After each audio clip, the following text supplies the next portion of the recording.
The man often sauntered by the sea. Sometimes he waded in his Eve. Sometimes he swam in her, but she was too soupy for an invigorating swim. She made her Adam feel sleepy and sticky afterwards, so he would dive into an icy stream that had just jumped off the mountain. He screamed when he dived into the icy water, screamed again when he came up for air. He bloodied his shins and laughed about it when he scrambled up rocks to get out of the water.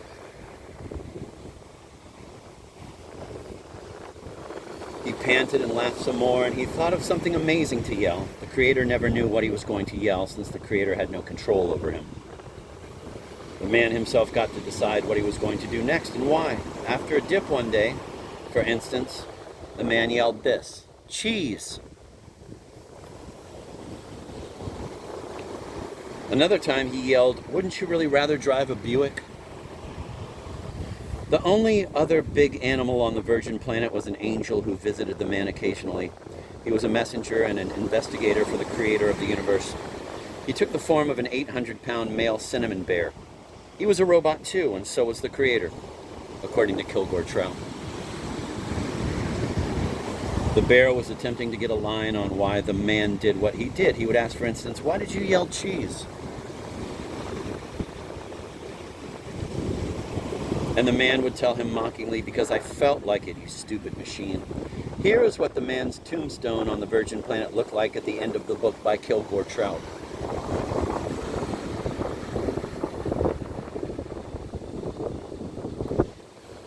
Not even the Creator of the universe knew what the man was going to say next.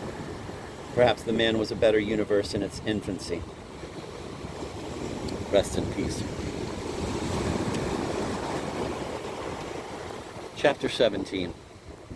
Bunny Hoover, Dwayne's homosexual son, was dressing for work now. He was the piano player in the cocktail lounge of the new Holiday Inn. He was poor. He lived alone in a room without bath in the old Fairchild Hotel, which used to be fashionable. It was a flop house now, in the most dangerous part of Midland City. Very soon, Bunny Hoover would be seriously injured by Dwayne, would soon share an ambulance with Kilgore Trout. Bunny was pale, the same unhealthy color of the blind fish that used to live in the bowels of Sacred Miracle Cave. Those fish were extinct. They had all turned belly up years ago, had been flushed from the cave and into the Ohio River, to turn belly up, to go bang in the noonday sun. Bunny avoided the sunshine too, and the water from the taps of Midland City was becoming more poisonous every day. He ate very little. He prepared his own food in his room. The preparation was simple, since vegetables and fruits were all he ate, and he munched them raw. He not only did without dead meat, he did without living meat too, without friends or lovers or pets. He had once been highly popular. When he was at Prairie Military Academy, for instance, the student body was unanimous in electing him cadet colonel, the highest rank possible in his senior year.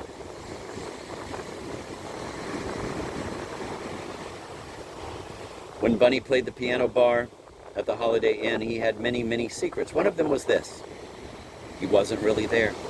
He was able to absent himself from the cocktail lounge, and from the planet itself for that matter, by means of transcendental meditation. He learned this technique from Maharishi Mahesh Yogi, who once stopped off in Midland City during a worldwide lecture tour.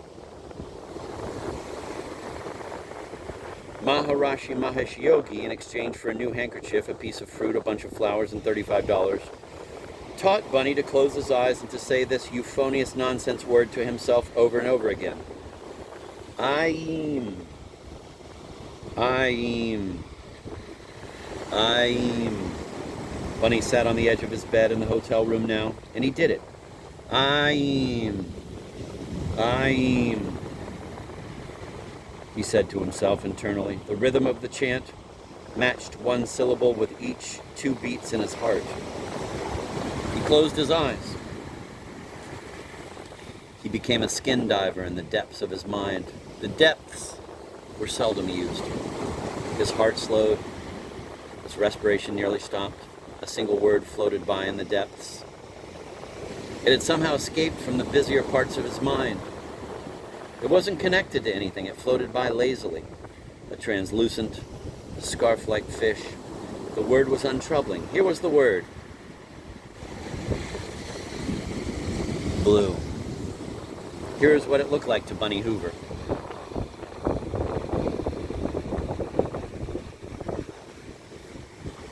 And then another lovely scarf swam by. It looked like this.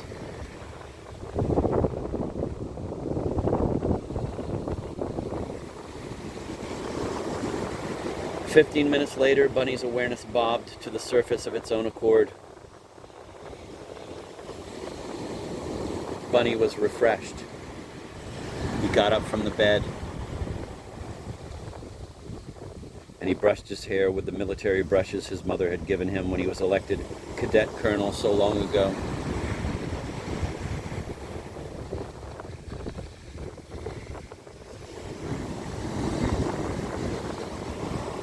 Bunny was sent away to military school, an institution devoted to homicide and absolutely humorless obedience,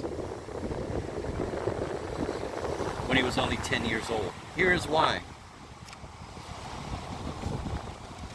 He told Duane that he wished he were a woman instead of a man, because what men did was so often cruel and ugly.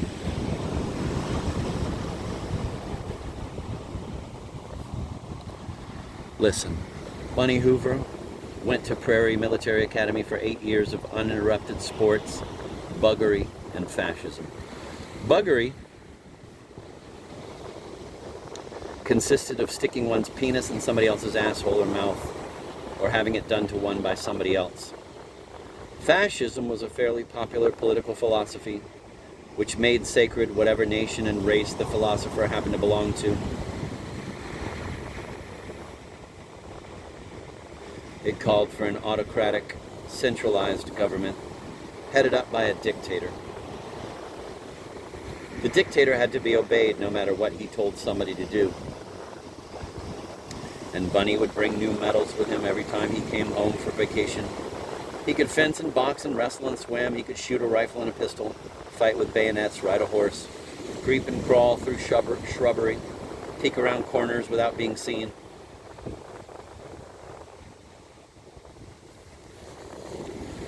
He would show off his medals, and his mother would tell him when his father was out of hearing that she was becoming unhappier with each passing day. She would hint that Duane was a monster. It wasn't true. It was all in her head. She would begin to tell Bunny what was so vile about Duane, but she always stopped short. "You're too young to hear about such things," she'd say, even when Bunny was 16 years old. "There's nothing you or anybody could do about them anyway." She would pretend to lock her lips with a key, and then whisper to Bunny, "These are secrets I will carry to my grave."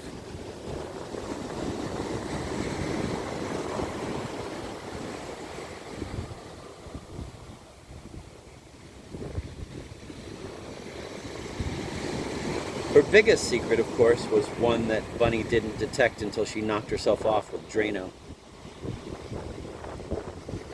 Celia Hoover was crazy as a bedbug. My mother was, too. Listen, Bunny's mother and my mother were different sorts of human beings, but they were both beautiful in exotic ways, and they both boiled over with chaotic talk about love and peace and wars and evil and desperation, of better days coming by and by, of worse days coming by and by, and both our mothers committed suicide.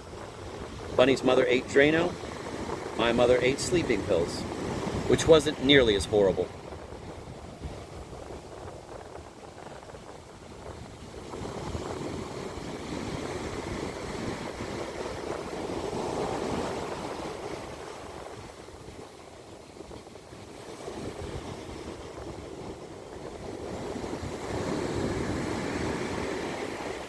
And Bunny's mother and my mother had one really bizarre symptom in common. Neither one could stand to have her picture taken. They were usually fine in the daytime. They usually concealed their frenzies until late at night. But if somebody aimed a camera at either one of them during the daytime, the mother who was aimed at would crash down on her knees and protect her head with her arms, as though somebody was about to club her to death. It was a scary and pitiful thing to see.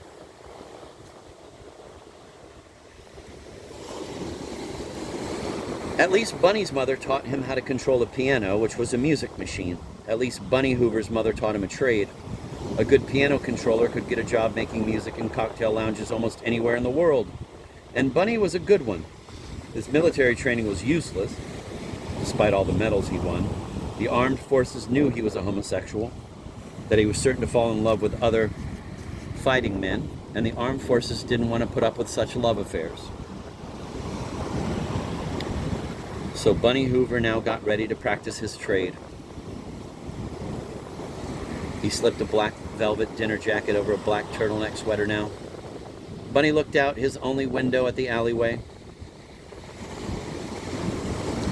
The better rooms afforded views of Fairchild Park, where there had been 56 murders in the past 2 years.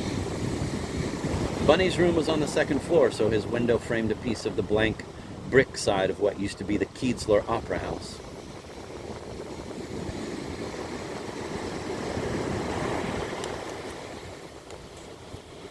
There was an historical marker on the front of the former opera house. Not many people could understand it, but this is what it said.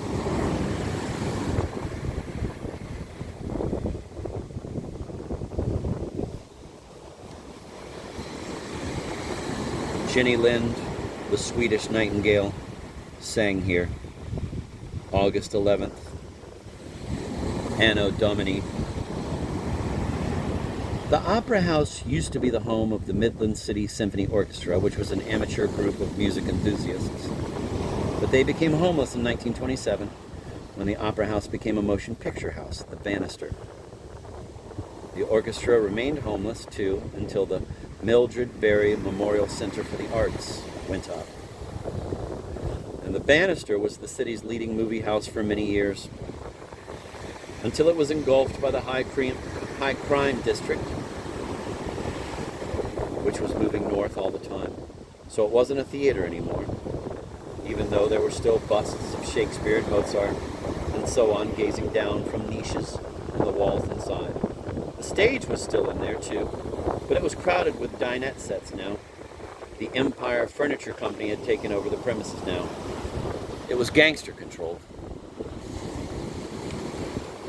The nickname for Bunny's neighborhood was Skid Row. Every American town of any size had a neighborhood with the same nickname, Skid Row. It was a place where people who didn't have any friends or relatives or property or usefulness or ambition were supposed to go. People like that would be treated with disgust in other neighborhoods, and policemen would keep them moving. They were as easy to move usually as toy balloons. And they would drift hither and yon like balloons filled with some gas slightly heavier than air, until they came to rest in Skid Row against the foundations of the old Fairchild Hotel. They could snooze and mumble to each other all day long. They could beg. They could get drunk. The basic scheme was this one. They were to stay there and not bother anybody anywhere else, until they were murdered for thrills or until they were frozen to death by the wintertime. Kilgore Trout wrote a story one time about a town which decided to tell derelicts where they were and what was about to happen to them by putting up actual street signs like this.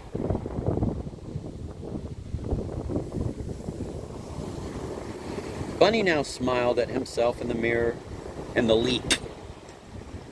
He called himself to attention for a moment, became again the insufferably brainless, humorless, heartless soldier he had learned to be in military school. He murmured the motto of the school, a motto he used to have to shout about 100 times a day. At dawn, at meals, at the start of every class, at games, at bayonet practice, at sunset, at bedtime. Can do, he said. Can do.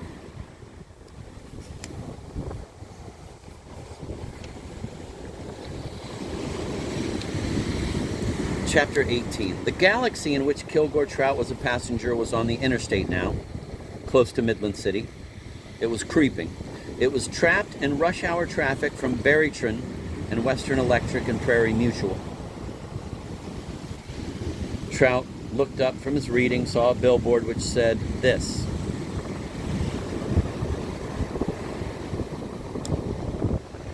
"Turn back, you've just passed Sacred Miracle Cave." So, Sacred Miracle Cave had become a part of the past. As an old man, Trout would be asked by Dr. Thor Lembrig, the Secretary General of the United Nations, if he feared the future. He would give this reply: "Mr. Secretary General, it is the past which scares the bejesus out of me."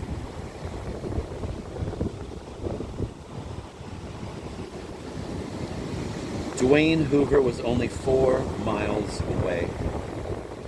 He was sitting alone on a zebra skin banquette in the cocktail lounge of the new Holiday Inn. It was dark in there and quiet too. The glare and uproar of rush hour traffic on the interstate was blocked out by thick drapes of crimson velvet. On each table was a hurricane lamp with a candle inside, although the air was still.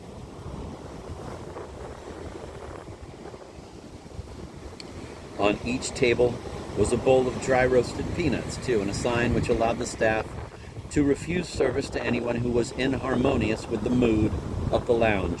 Here is what it said: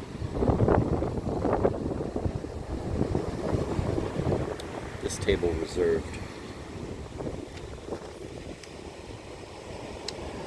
Bunny Hoover was controlling the piano. He had not looked up when his father came in. Neither had his father glanced in his direction. They had not exchanged greetings for many years.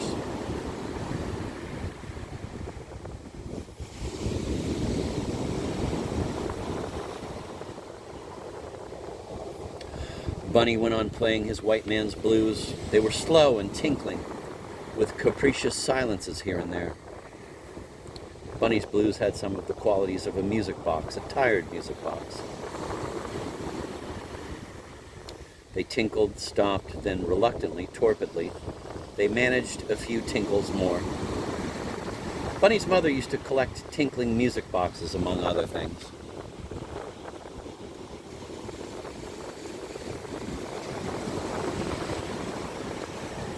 Listen. Francine Pefko was at Dwayne's automobile agency next door. She was catching up on all the work she should have done that afternoon. Dwayne would beat her up very soon. And the only other person on the property with her as she typed and filed was Wayne Hubler, the black parolee who still lurked among the used cars. Dwayne would try to beat him up too, but Wayne was a genius at dodging blows. Francine was pure machinery at the moment, a machine made of meat, a typing machine, a filing machine. Wayne Hubler, on the other hand, had nothing machine-like to do. He ached to be a useful machine. The used cars were all locked up tight for the night. Now and then, aluminum propellers on a wire overhead would be turned by a lazy breeze, and Wayne would respond to them as best he could. "Go," he would say to them. "Spin round."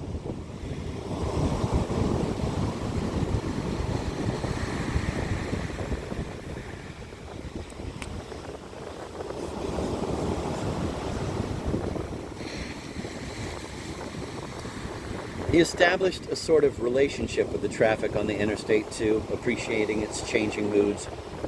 "Everybody going home," he said during the rush hour jam. "Everybody home now," he said later on, when the traffic thinned out. Now the sun was going down. "Sun going down," said Wayne Hubler. He had no clues as to where to go next. He supposed, without minding much, that he might die of exposure that night. He had never seen death by exposure, had never been threatened by it, since he had so seldom been out of doors. He knew of death by exposure because the papery voice of the little radio in his cell told of people's dying of exposure from time to time. He missed that papery voice. He missed the clash of steel doors. He missed the bread and the stew and the pitchers of milk and coffee.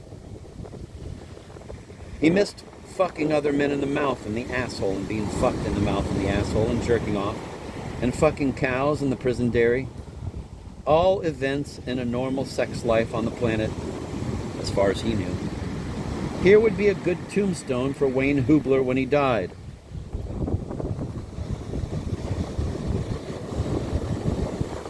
Black jailbird. He adapted to what there was to adapt to.